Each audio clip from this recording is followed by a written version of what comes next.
Welcome back to Tao of Twang. I'm Dave. So we got kind of a laid back country solo here. I tried to play it real evenly so you can use that intro as a reference to go back and, with your tab and kind of, watch it lick by lick. And we're going to go through it lick by lick right here with excerpts from the tab. And I'm not going to use the backing track during this demonstration part here or during the lesson part because I want you to really be able to hear and want you to go at a pace, kind of off to the side. Then I'll put a little bit of the backing track at the end of this video for you to get in there and mess around with. And as usual, we'll learn the licks and then you kind of do your own thing and some of it'll stick and some of you'll alter it and it'll sound like you and not me and that's all good. Also, I wanted to mention that in the title, sometimes if I put easy or simplified or something, doesn't mean that these are licks you can use, right? It's not like, these are the, kind of beginner licks and then you learn the real ones later. It's not really like that. It's just that they're not the highly stylized versions of these licks, right?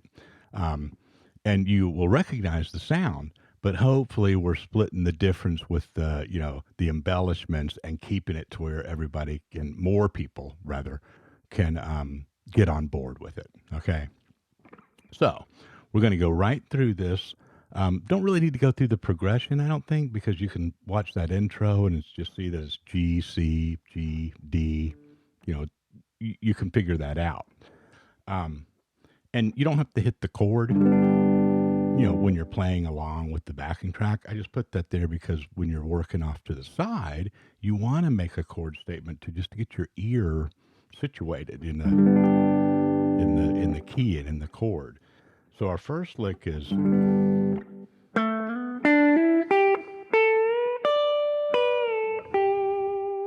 okay, kind of right up that major pentatonic.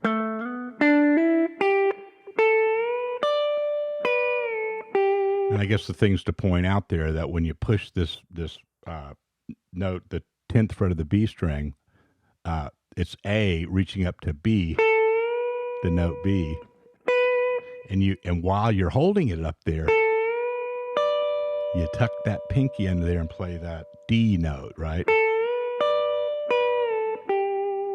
Right. And for the sake of time, we're not going to break down every chord tone, but you can hear that there's a chord, there's a triad in there.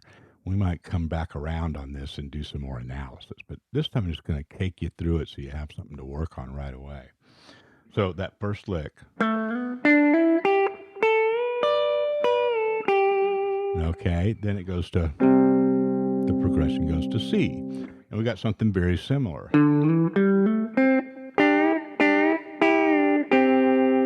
Okay, now you could almost do the same phrasing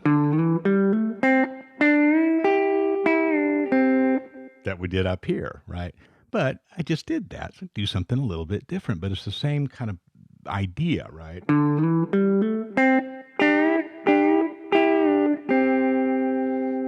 right, it's harmonized and it makes a chord.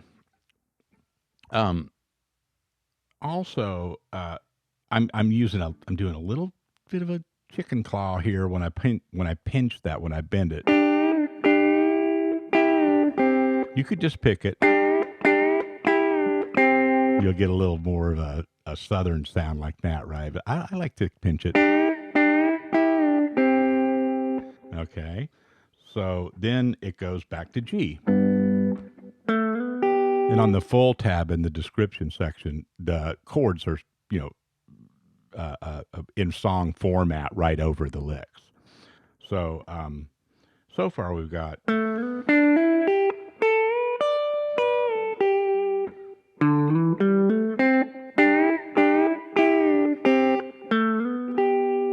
this into a G, part of a G triad. Okay. And then this one's a neat one.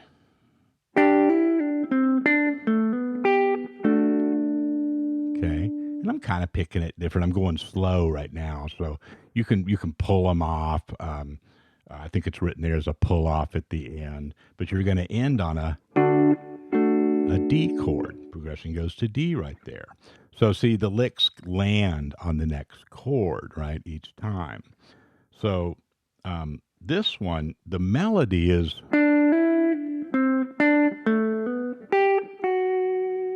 If you just pick that out, I think that's a good way to start. And then you've got a couple of notes that are planted there that kind of harmonize the whole thing, but they stay in the same area. Isn't that nice? So that one takes a little work, right? That you can abbreviate it if you want. And then it's back to the G. Now there's a little pickup there. So from the D, still in that D measure,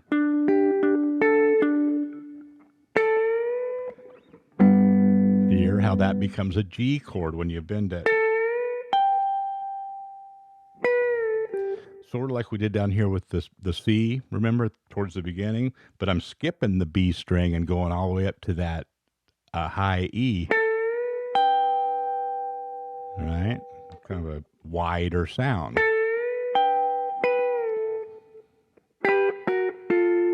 When you come down, instead of just the G note, you're just playing a G, again, kind of a part of a G triad there, and walking it straight down 12 to 10. Get that flat 7 sound. That's very country, right? So after the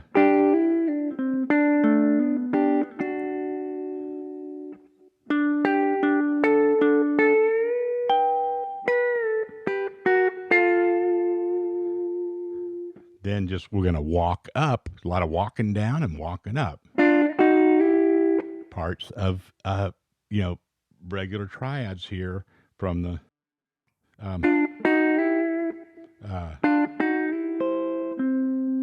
you can't play the whole triad there, but playing the you're starting 2 doors down and walking it up chromatically, but you're going to end up with a little C triad. Okay? And I think I just put that note there by itself at the end of it. And then kind of another slide up, right? So some of these, take the time to figure these out, because once you get them, they're not that difficult, and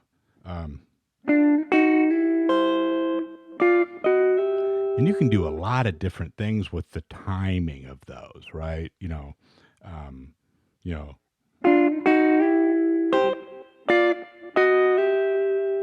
Just do your thing, Then the last one, it finishes it off. That's all over the C. Or, yeah. It's going to go back to the G. D.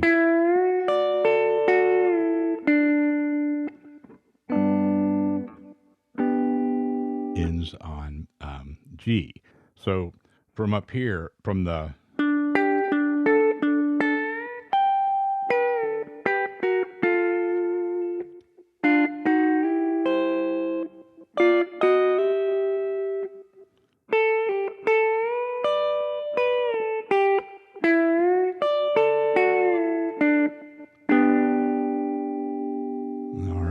So you've got a lot of things that are duplicated too. It's not as much as it looks like at first. You start looking back through there and working through it, you're like, oh yeah, it's that move, and now it's that move up on a different chord and stuff, right? And those little walk down, those little chromatic walk downs and walks up are just really, really nice. And you can use those in a lot of styles, not just country, right? And a lot of blues stuff mixed in there too, and rock. So that's pretty much it. There's a full version in the description section. Let me know how it goes. I'll talk to you soon.